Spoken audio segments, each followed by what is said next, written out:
Hello সবাইকে, আমরা admission test helpline থেকে প্রোগ্রামটি সঞ্চালন করছি। আমাদের আজকের আলোচনার টপিক পৌরনীতি ও নাগরিকতা সৃজনশীল ফাইনাল রিভিশন প্রথম পর্ব ওয়ান শট ক্লাস একদম সকল বোর্ড। আমরা শুরু করছি। আমাদের প্রথমে রয়েছে ক নং প্রশ্ন, সিভিটাস শব্দের অর্থ কি, এবং খতে আছে ঐশী মতবাদ বলতে কি বুঝো। সিভিটাস সিভিটাস শব্দের অর্থ হচ্ছে নগর রাষ্ট্র। সিভিটাস শব্দের অর্থ কি? নগর রাষ্ট্র। তারপর আমাদের আরেকটি প্রশ্ন ছিল যে ঐশী মতবাদ বলতে কি বুঝো। ঐশী মতবাদ বলতে কি বুঝো? খ নং প্রশ্নে রাষ্ট্রের উৎপত্তি সম্পর্কিত ঐশী মতবাদ সবচেয়ে পুরাতন মতবাদ। ঐশী মতবাদের মৌলিক ধারণা এমন যে বিধাতা বা স্রষ্টা স্বয়ং রাষ্ট্র সৃষ্টি করেছেন এবং রাষ্ট্রকে সুষ্ঠুভাবে পরিচালনা করার জন্য তিনি শাসক প্রেরণ করেছেন। শাসক প্রতিনিধি এবং তিনি তার কাজের জন্য একমাত্র স্রষ্টা বা বিধাতার নিকট দায়ী, কিন্তু জনগণের নিকট নয়। এ মতবাদ অনুসারে শাসক একাধারে যেমন রাষ্ট্রপ্রধান এবং অন্যদিকে তিনিই আবার ধর্মীয় প্রধান। এই মতবাদকে বিধাতার সৃষ্টিমূলক মতবাদ হিসেবে অভিহিত করা হয়। তো এই হচ্ছে আমাদের ঐশী মতবাদের যে বিষয়টা সেটা। তারপর আমরা দেখব যে নাগরিক কাকে বলে। তারপরে ক নং প্রশ্নে আছে নাগরিক কাকে বলে, ঠিক আছে। এবং খ নং প্রশ্নে আছে দ্বৈত নাগরিকতা কি ব্যাখ্যা করো। তো আমরা একটু দেখি নাগরিকতা যে আছে, নাগরিক কাকে বলে? যে ব্যক্তি কোনো রাষ্ট্রে স্থায়ীভাবে বসবাস করে, রাষ্ট্রের প্রতি আনুগত্য স্বীকার করে, রাষ্ট্রের প্রদত্ত অধিকার ভোগ করে এবং রাষ্ট্রের প্রতি কর্তব্য পালন করে, তাকে ওই রাষ্ট্রের কি বলে? নাগরিক বলে।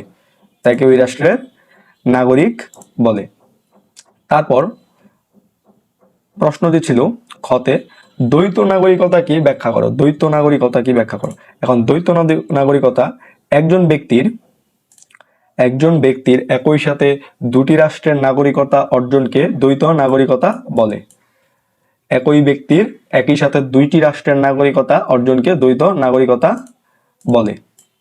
এখন জন্মসূত্রে নাগরিকতা অর্জনের দুইটি নীতি থাকায় কোনো কোনো ক্ষেত্রে দ্বৈত নাগরিকতা সৃষ্টি হতে পারে। যেমন বাংলাদেশের নাগরিকতা নির্ধারণে জন্মনীতি অনুসরণ করে, অন্যদিকে মার্কিন যুক্তরাষ্ট্র জন্মনীতি ও জন্মস্থান নীতি উভয় নীতি অনুসরণ করে।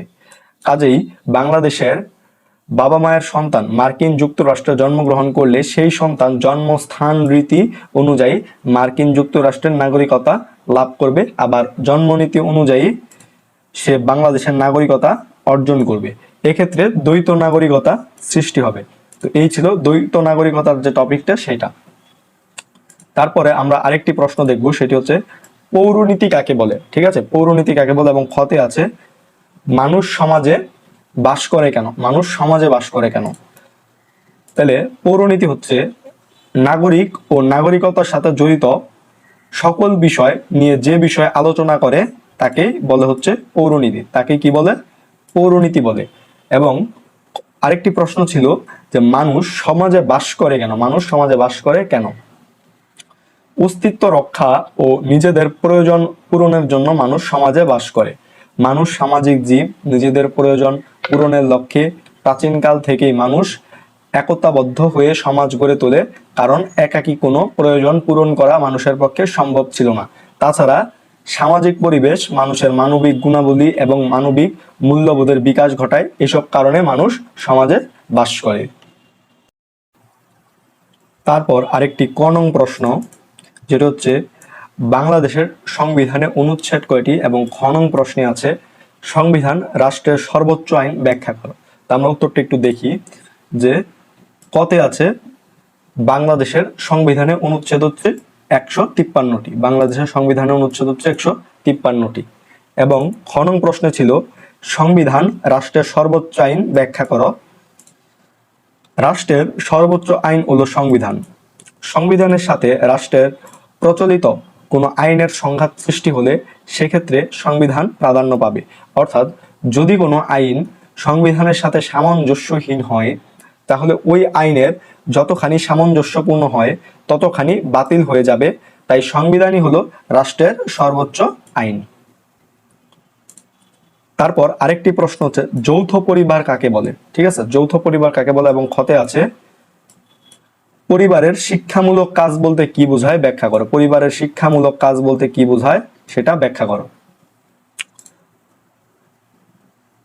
যে পরিবারে বাবা মা, ভাই বোন, দাদা দাদি, চাচা চাচি ও অন্যান্য পরিজন একত্রে বাস করে তাকে যৌথ পরিবার বলে। আরেকটি প্রশ্ন ছিল, পরিবারের শিক্ষামূলক কাজ বলতে কি বোঝায়, ব্যাখ্যা করো। পরিবারের শিক্ষামূলক কাজ বলতে কি বোঝায়? তাহলে পরিবারের সদস্যদের সুন্দর ও নিরাপদ জীবন গড়ে তোলার জন্য পরিবার বহুবিধ কাজ করে, এর মধ্যে শিক্ষামূলক কাজ পরিবারের অন্যতম কাজ। আমাদের মধ্যে অনেকে বিশ্ববিদ্যালয়ে যাওয়ার পূর্বেই পরিবারের বর্ণমালার সাথে পরিচিত হই। তাছাড়া মা বাবা, ভাই বোন ও পরিবারের অন্যান্য সদস্যদের পারস্পরিক সহযোগিতায় সততা, শিষ্টাচার, উদারতা, নিয়মানুবর্তিতা ইত্যাদি মানবিক গুণাবলী শিক্ষা লাভের প্রথম সুযোগ পরিবারেই সৃষ্টি হয়। এগুলো পরিবারের শিক্ষামূলক কাজ। আর পরিবারে শিশুর প্রাথমিক শিক্ষা শুরু হয় বলে পরিবারকে শাশ্বত বিদ্যালয় বা জীবনের প্রথম পাঠশালা বলা হয়। তারপরে প্রশ্ন আছে যে অধিকার কি, ঠিক আছে, অধিকার কি। আরেকটা প্রশ্ন আছে, নাগরিকদের আইন মান্য করা কর্তব্য কেন? নাগরিকদের আইন মান্য করা কর্তব্য কেন? এখন অধিকার, অধিকার হলো সমাজ ও রাষ্ট্র কর্তৃক স্বীকৃত কতগুলো সুযোগ সুবিধা যা ভোগের মাধ্যমে নাগরিকের ব্যক্তিত্বের বিকাশ ঘটে। নাগরিকের কি ঘটে? ব্যক্তিত্বের বিকাশ ঘটে। আরেকটা প্রশ্ন হচ্ছে, নাগরিকদের আইন মান্য করা কর্তব্য কেন? নাগরিকদের আইন মান্য করা কর্তব্য কেন? এখন নাগরিকগণ আইন মান্য করে প্রধানত শাস্তির ভয়ে। নাগরিকগণ সামাজিক, রাজনৈতিক, অর্থনৈতিক জীবনে শান্তি শৃঙ্খলা বজায় রাখা এবং কল্যাণ নিশ্চিত করার জন্য আইন মান্য করে। নাগরিকদের অধিকার উপভোগ ও স্বাধীনতা নিশ্চিত করার জন্য আইন অপরিহার্য। আইনের উপস্থিতি ছাড়া মানুষের পক্ষে উৎকৃষ্ট জীবন গড়ে তোলা সম্ভব নয়। আইন স্বাধীনতার রক্ষক এবং অভিভাবক। তাছাড়া আইন অমান্য করলে প্রত্যেক রাষ্ট্রেই শাস্তির বিধান রয়েছে। এসব কারণেই নাগরিকরা আইন মান্য করে। তারপরে প্রশ্ন আছে যে নাগরিকতা কি? নাগরিকতা কি এবং খতে আছে নৈতিক অধিকার বলতে কি বোঝায়? নৈতিক অধিকার বলতে কি বোঝায়? নাগরিকতা, রাষ্ট্রের নাগরিক হিসেবে ব্যক্তি যে পদমর্যাদা ও সম্মান ভোগ করে তাই নাগরিকতা। এবং আরেকটি খনন প্রশ্নে আছে নৈতিক অধিকার বলতে কি বোঝায়? নৈতিক অধিকার বলতে কি বোঝায়? মানুষের বিবেক এবং সামাজিক নৈতিকতা এবং ন্যায়বোধ থেকে উদ্ভূত অধিকারকেই নৈতিক অধিকার বলে। নৈতিক অধিকার মানুষের বিবেক এবং সামাজিক নৈতিকতা বা ন্যায়বোধ থেকে আসে, যেমন দুর্বলের সাহায্যে লাভের অধিকার নৈতিক অধিকার। এটি রাষ্ট্র কর্তৃক প্রণয়ন করা হয় না, যার ফলে এর কোনো আইনগত ভিত্তি নেই। তাছাড়া এর অধিকার ভঙ্গকারীকে কোনো শাস্তি দেওয়া হয় না। নৈতিক অধিকার বিভিন্ন সমাজে বিভিন্ন রকম হতে পারে।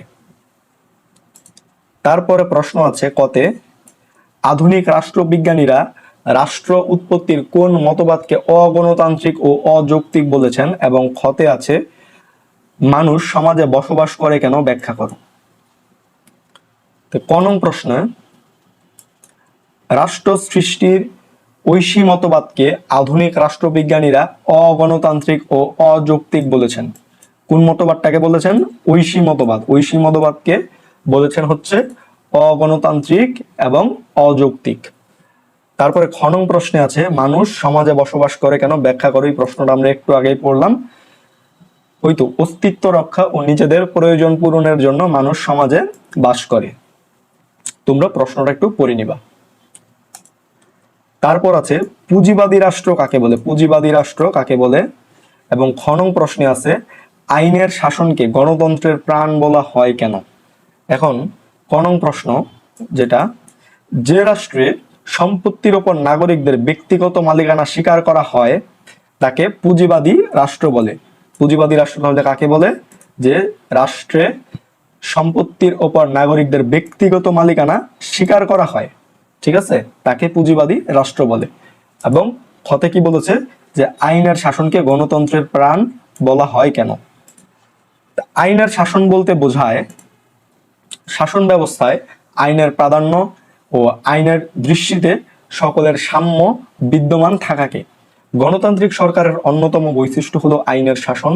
আইনের চোখে সকলেই সমান, কেউ আইনের ঊর্ধ্বে নয়। জাতি, ধর্ম, বর্ণ, ধনী, দরিদ্র নির্বিশেষে সবাইকে আইনের অনুশাসন মেনে চলতে হয়। এই সরকার ব্যবস্থায় সরকার প্রত্যক্ষ বা পরোক্ষভাবে জনগণের নিকট তাদের জন্য জবাবদিহি করে এবং দায়ী থাকে। এ কারণে আইনের শাসন প্রতিষ্ঠা করা সরকারের অন্যতম লক্ষ্য হয়ে থাকে। অর্থাৎ আইনের শাসনের মাধ্যমে গণতন্ত্র অর্থবহ হয়ে ওঠে। তাই আইনের শাসনকে গণতন্ত্রের কি বলা হয়? প্রাণ বলা হয়। ওকে, পরবর্তী প্রশ্ন, অর্থনীতির ভিত্তিতে রাষ্ট্র কত ধরনের এবং ক্ষতে আছে? সমাজতান্ত্রিক রাষ্ট্র বলতে কি বোঝায় ব্যাখ্যা করো। তাহলে ক নং যেটা প্রশ্ন, অর্থনীতির ভিত্তিতে রাষ্ট্র হচ্ছে কয় প্রকার? 4 প্রকার। অর্থনীতির ভিত্তিতে রাষ্ট্র হচ্ছে কয় প্রকার? 4 প্রকার। এবং ক্ষতে কি ছিল? সমাজতান্ত্রিক রাষ্ট্র বলতে কি বোঝায় ব্যাখ্যা করো। সমাজতান্ত্রিক রাষ্ট্র, সমাজতান্ত্রিক রাষ্ট্র বলতে সেই ধরনের রাষ্ট্রকে বোঝায় যা ব্যক্তি মালিকানা স্বীকার করে না। যা কি করে না? ব্যক্তি মালিকানা স্বীকার করে না। এরকম রাষ্ট্রকে সমাজতান্ত্রিক রাষ্ট্র বোঝায়। পৃথিবীর অনেক দেশ আজও সমাজতন্ত্রের ভিত্তিতে পরিচালিত হয়। এই ব্যবস্থায় রাষ্ট্রের অর্থনৈতিক কার্যক্রম এবং বন্টন ব্যবস্থা রাষ্ট্র কর্তৃক নিয়ন্ত্রিত ও পরিচালিত হয়। উৎপাদনের সকল উপকরণ রাষ্ট্র কর্তৃক নিয়ন্ত্রিত হয়। সম্পত্তির ওপর ব্যক্তিগত যে মালিকানা আছে সেটা স্বীকৃত নয়। সমাজতান্ত্রিক রাষ্ট্রে, সমাজতন্ত্রে ব্যক্তি স্বাতন্ত্র্যকে স্বীকার করা হয় না। উৎপাদনের ক্ষেত্রে অবাধ প্রতিযোগিতা না থাকায় উৎপাদন হ্রাস পায়। এতে নাগরিক অধিকার হরণ করা হয়। মেধা বিকাশের সকল পথকে অবরুদ্ধ করে দেওয়া হয়। তারপরে প্রশ্ন হচ্ছে আইনগত কর্তব্য কি? আইনগত কর্তব্য কি? এবং ক্ষতে আছে অধিকার ভোগ করতে হলে কর্তব্য পালন করতে হবে, উক্তিটি ব্যাখ্যা করো। অধিকার ভোগ করতে হলে কর্তব্য পালন করতে হবে, উক্তিটি ব্যাখ্যা করো। তো ক নং প্রশ্ন যেটা, আইনগত কর্তব্য কি? রাষ্ট্রের আইন দ্বারা আরোপিত কর্তব্যকে আইনগত কর্তব্য বলে। রাষ্ট্রের আইন দ্বারা আরোপিত যে কর্তব্য আছে সেটাকে আইনগত কর্তব্য বলে। এবং ক্ষতে আছে অধিকার ভোগ করতে হলে কর্তব্য পালন করতে হয়, উক্তিটি ব্যাখ্যা করো। তো অধিকার ও কর্তব্য পরস্পর ঘনিষ্ঠভাবে সম্পর্কিত। অধিকার ভোগের মাধ্যমে, অধিকার ভোগের মধ্যে কর্তব্য নিহিত থাকে। যেমন আমার পথ চলার অধিকার আছে, আবার অন্যজনকে পথ চলতে দেওয়া আমার কর্তব্য। অর্থাৎ আমি অন্যকে পথ চলতে না দিলে অন্য কেউ আমাকে পথ চলতে বাধা দেবে। একইভাবে রাষ্ট্রের আনুগত্য স্বীকার না করে, রাষ্ট্রের আনুগত্যটা স্বীকার না করে বা আইন না মেনে রাষ্ট্রের অধিকার ভোগ করা যায় না। অতএব কর্তব্য পালন করা ছাড়া অধিকার ভোগ করা যায় না। তারপরে প্রশ্ন আছে শাসন বিভাগের অপর নাম কি? এবং ক্ষতে আছে মাঠ প্রশাসন কেন্দ্রের নিয়ন্ত্রণে পরিচালিত হয় কেন? মাঠ প্রশাসন কেন্দ্রের নিয়ন্ত্রণে পরিচালিত হয় কেন? এখন ক হচ্ছে যে শাসন বিভাগের অপর নাম হচ্ছে কি বিভাগ? নির্বাহী বিভাগ। এবং ক্ষতে প্রশ্ন ছিল আমার মাঠ প্রশাসন কেন্দ্রের নিয়ন্ত্রণে পরিচালিত হয় কেন? এক কেন্দ্রিক সরকার ব্যবস্থায় মাঠ প্রশাসন কেন্দ্রের নিয়ন্ত্রণে পরিচালিত হয়। প্রশাসন একটি নির্দিষ্ট কাঠামোর ভিত্তিতে পরিচালিত হয়। বাংলাদেশের প্রশাসন ব্যবস্থায় কেন্দ্রীয় প্রশাসন ও মাঠ প্রশাসন নামক দুটি প্রধান স্তর রয়েছে। এদেশের কেন্দ্রীয় প্রশাসন হলো সচিবালয়, আর মাঠ প্রশাসনের বিভিন্ন ধাপ রয়েছে। বিভাগীয় প্রশাসন, দ্বিতীয় ধাপে আছে জেলা প্রশাসন, তারপর উপজেলা প্রশাসন। কেন্দ্রীয় পর্যায়ে গৃহীত সব নীতি ও সিদ্ধান্ত মাঠ পর্যায়ের সাহায্যে সারা দেশে বাস্তবায়িত হয়। অর্থাৎ মাঠ প্রশাসন সরাসরি কেন্দ্রের নিয়ন্ত্রণে পরিচালিত হয়। সরাসরি কেন্দ্রীয় নিয়ন্ত্রণে পরিচালিত হয়। কেন্দ্র প্রশাসনের ইচ্ছা অনিচ্ছার উপর মাঠ প্রশাসনের স্থায়িত্ব নির্ভর করে। তারপর প্রশ্ন আছে হচ্ছে অভিশংসন কি? অভিশংসন কি? এবং ক্ষতে আছে দ্বিজাতি তত্ত্ব কি? ব্যাখ্যা করো। দ্বিজাতি তত্ত্ব কি? ব্যাখ্যা করো। এখন ক নং প্রশ্নের অভিশংসন হলো সংবিধান লঙ্ঘন বা কোনো গুরুতর অভিযোগে অভিযুক্ত করে রাষ্ট্রপতিকে দায়িত্ব থেকে অপসারণ করার পদ্ধতি।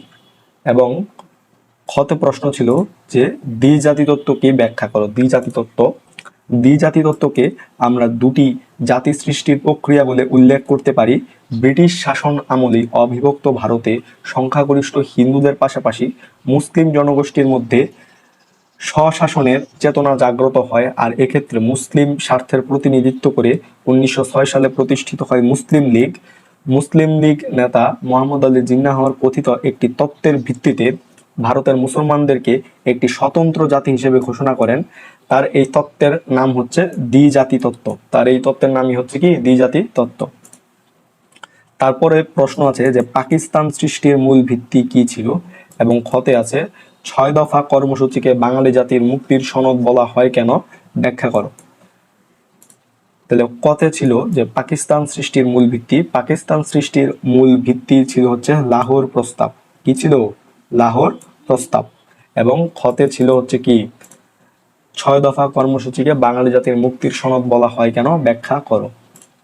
তাহলে 6 দফা দাবিতে বাঙালির যে স্বায়ত্ত শাসন ও মুক্তির দাবি সন্নিবেশিত ছিল বলে একে বাঙালি জাতির মুক্তির সনদ বলে। 1966 সালের 5 থেকে 6 ফেব্রুয়ারি পশ্চিম পাকিস্তানের লাহোরে বিরোধী দলের এক কনভেনশনে আওয়ামী লীগের পক্ষ থেকে বঙ্গবন্ধু শেখ মুজিবুর রহমান তার ঐতিহাসিক 6 দফা কর্মসূচির উত্থাপন করেন। কার্যত এই 6 দফাতে পাকিস্তানি ধাঁচের বৈষম্যমূলক রাষ্ট্র ব্যবস্থাকে ভেঙে বাঙালি জাতির মুক্তি বা স্বাধীনতা কেন্দ্রীভূত ছিল, আর তাই এই 6 দফাকে বাঙালি জাতির মুক্তির সনদ বা ম্যাগনা কার্টা বলা হয়। তারপরে প্রশ্ন আছে যে সংবিধান কাকে বলে, সংবিধান কাকে বলে, এবং খতে আছে দুষ্পরিবর্তনীয় সংবিধান যুক্তরাষ্ট্রীয় ব্যবস্থায় উপযোগী কেন। এখন উত্তরে আছে হচ্ছে যেসব নিয়ম কানুনের মধ্যে রাষ্ট্র পরিচালিত হয় তাকেই বলে হচ্ছে সংবিধান। ক নং প্রশ্নের উত্তর। এবং খতে আছে, খতে প্রশ্ন ছিল দুষ্পরিবর্তনীয় সংবিধান যুক্তরাষ্ট্রীয় ব্যবস্থায় উপযোগী কেন। তার মানে দুষ্পরিবর্তনীয় সংবিধান সহজে পরিবর্তন করা যায় না বলে তা যুক্তরাষ্ট্রীয় সরকারের জন্য উপযোগী। দুষ্পরিবর্তনীয় সংবিধানের কোনো ধারা সহজে পরিবর্তন বা সংশোধন করা যায় না। এক্ষেত্রে সংবিধান পরিবর্তন বা সংশোধন করতে হলে জটিল পদ্ধতির আশ্রয় নিতে হয়।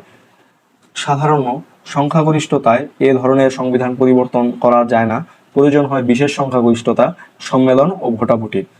সংবিধান দুষ্পরিবর্তনীয় না হলে যুক্তরাষ্ট্রীয় সরকার ব্যবস্থায় এরূপ ক্ষমতা বন্টন করা সম্ভব হতো না।